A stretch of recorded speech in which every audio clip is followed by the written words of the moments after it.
Voice of saints Telugu video ప్రేక్షకులందరికీ సర్వోన్నతి నామంలో శుభాభివందనములు తెలియజేస్తూ ఉన్నాను. ప్రియ క్రైస్తవ సహోదరి సహోదరులారా, ఈ రోజు మన వీడియోలో ఫ్రాన్స్ దేశంలో మరియ తల్లి ఇచ్చినటువంటి దర్శనం గురించి మనం తెలుసుకోబోతూ ఉన్నాము. ఫ్రాన్స్ దేశ దక్షిణ భాగంలో సెలేతూర్ అనే ఒక గ్రామం ఉంది. ఆ గ్రామంలో మరియ తల్లి ఒకసారి దర్శనమిచ్చారు. ఆ రోజుల్లో అక్కడుండే క్రైస్తవులు తిరుసభ కట్టడలను పాటించకుండా చాలా దుర్మార్గమైన జీవితాన్ని జీవిస్తూ ఉన్నారు.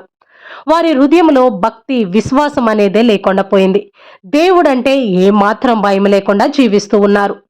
అలా జీవిస్తున్న సమయంలో ఒకసారి ఇద్దరు చిన్నారులు వారి ఊరికి దగ్గరలో ఉన్న ఒక కొండ సమీపంలో పశువులు కాస్తూ ఉన్నారు. అప్పుడు సమయం మధ్యాహ్నం 3 గంటలైంది. త్రికాల గంట శబ్దం వినిపిస్తూ ఉంది ఆ ఇద్దరు చిన్నారులకు. ఆ గంట శబ్దాన్ని వినగానే ఇద్దరు త్రికాల జపం చెప్పడం మొదలుపెట్టారు. గ్రామంలో ఇంతమంది ప్రజలు ఇంత పాపపు స్థితిలో జీవిస్తూ ఉంటే గ్రామం బయట ఇద్దరు చిన్నారులు త్రికాల జపం చెప్పడం చూసి మరియ తల్లి ఎంతగానో సంతోషించారు. వెంటనే వారి ముందు ఒక అద్భుతమైన జ్యోతి ఒకటి వచ్చి ప్రత్యక్షమైంది. ఆ ఇద్దరు చిన్నారులు భయముతో గజగజ వణికిపోయారు. కొద్దిసేపు తర్వాత ధైర్యం తెచ్చుకొని దగ్గరికి వెళ్లి అసలు ఆ జ్యోతి ఏంటో చూద్దాము అని వెళ్లారు. అప్పుడు వెంటనే ఆ జ్యోతి రెండుగా చీలిపోయింది. మధ్యలో నుండి ఒక తేజోరాశి అయినటువంటి శ్రీమూర్తి, చాలా అందంగా ఉండే ఒక శ్రీమూర్తి ఒక రాతిపైన కూర్చొని కనిపిస్తూ ఉంది. ఆ శ్రీమూర్తి చుట్టూరు గొప్ప వెలుతురు ప్రకాశిస్తూ ఉంది. ఆ శ్రీమూర్తి మోకాళ్ళపైన చేతులు పెట్టుకొని కూర్చొని ఉంది. తన ముఖాన్ని అరచేతులతో కప్పుకొని ఏడుస్తూ ఉంది. అది చూసిన ఆ ఇద్దరు చిన్నారులు భయముతో గజగజ వణుకుతూ అక్కడే బిగుసుకుపోయారు. అప్పుడు ఆ శ్రీమూర్తి ఆ చిన్నారులను పలకరిస్తూ, ఈ ప్రజలు అధికారములను అప్పు పండుగలను ఆచరించడం లేదు, పైగా నా దివ్య కుమారుణ్ణి కూడా దూషిస్తూ ఉన్నారు అని చెప్పి చాలా బాధపడి ఏడ్చారు. ఆ బాలికలిద్దరిని మరింత దగ్గరికి పిలిచి, మీరు భయపడకండి, ఈ ప్రజలకు త్వరలో భయంకరమైనటువంటి ఉపద్రవం ఒకటి రాబోతూ ఉంది. ప్రజలు పుణ్య మార్గంలో నడిస్తే ఆ విపత్తుల నుండి వారిని నేను తప్పిస్తాను. లేదు, ఇలాగే పాపపు జీవితాన్ని కొనసాగిస్తే ఆ ఘోరమైన ఉపద్రవంలో పాలు కాక తప్పదు, శిక్ష కూడా అనుభవించవలసి ఉంటుంది. నా దివ్య కుమారుని హస్తాన్ని నేను బలవంతం చేసి ఆపలేకపోతానేమో, ఎందుకంటే ఇంతవరకు నా కుమారుడికి నేను ఎన్నో మనవులు చేశాను. నా మనవుల వల్ల ఎన్నో విపత్తులను ఆపగలిగాను. ఇంకా నేను ఆపలేను, నాకు మించిన పని అవుతుంది. కాబట్టి ఈ ప్రజలు వెంటనే పశ్చాత్తాప హృదయులై పాపాలను ఒప్పుకుంటే నా కుమారుడి యొక్క కోపం నుండి తప్పించుకోగలుగుతారు. లేకపోతే మరెవ్వరూ కూడా వీరిని తప్పించలేరు. ప్రజలు ఇలాగే పాపపు జీవితాన్ని కొనసాగిస్తే ప్రజలకు భరించలేని కరువు సంభవిస్తుంది. పంటలు పండవు, పసిబిడ్డలు వ్యాధుల పాలవుతారు. కాబట్టి చిన్నారులారా, మీరు వెళ్ళి ఈ హెచ్చరికను ఈ ప్రజలకు తెలియచేయండి. వారి పాపాల కొరకు పశ్చాత్తాప పడమని వారిని మందలించండి. మరియ తల్లి తెలియచేసినట్లు వారికి తెలియచేయండి అని చెప్పి మరియ తల్లి అక్కడ నుండి అదృశ్యమైపోయారు.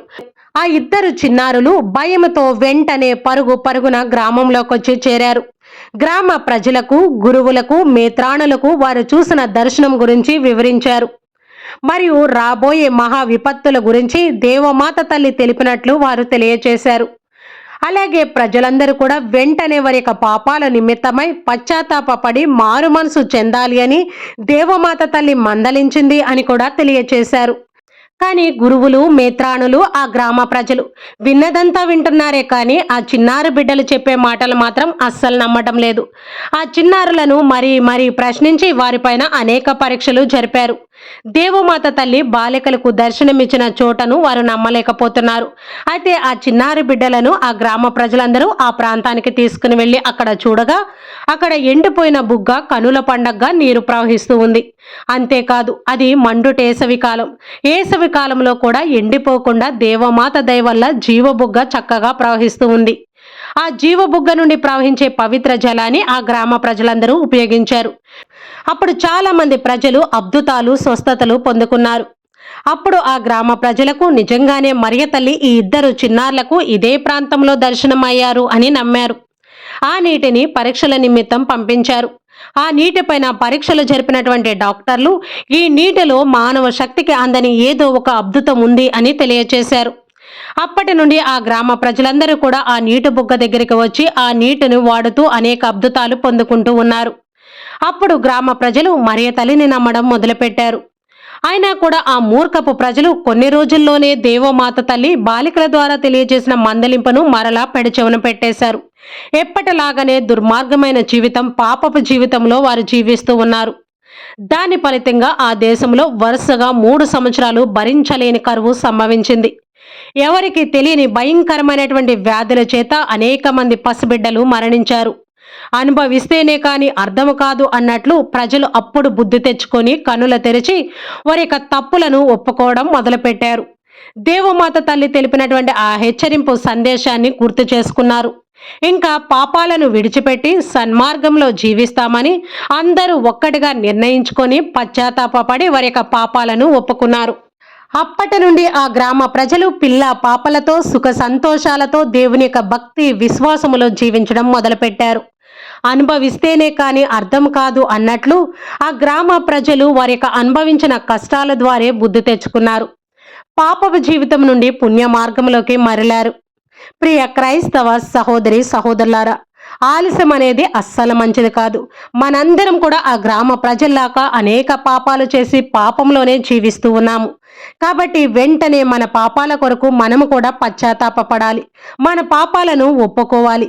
దేవుని యొక్క కోపం మనపైకి రాకముందే మనం సన్మార్గంలో జీవించే ప్రయత్నం చేయాలి. మరియ తల్లి ఆ గ్రామ ప్రజలకు ఇచ్చినటువంటి ఆ హెచ్చరింపును మనము కూడా తీసుకొని ఆ గ్రామ ప్రజల వలె కాకుండా ముందుగానే మనం మేల్కొని జాగరూకులై జీవించాలి. అందుకు కావలసిన సహాయాన్ని దేవమాతను చూసి మనం ప్రార్థన చేసుకుందాం. సర్వలోక సృష్టి పరిపాలకులైన సర్వేశ్వరుని తల్లి, అనేక మంది ప్రజలు మిమ్మలను తెలుసుకోలేక, ప్రేమించలేక, మిమ్మల్ని సేవించలేక జీవిస్తూ ఉన్నారు.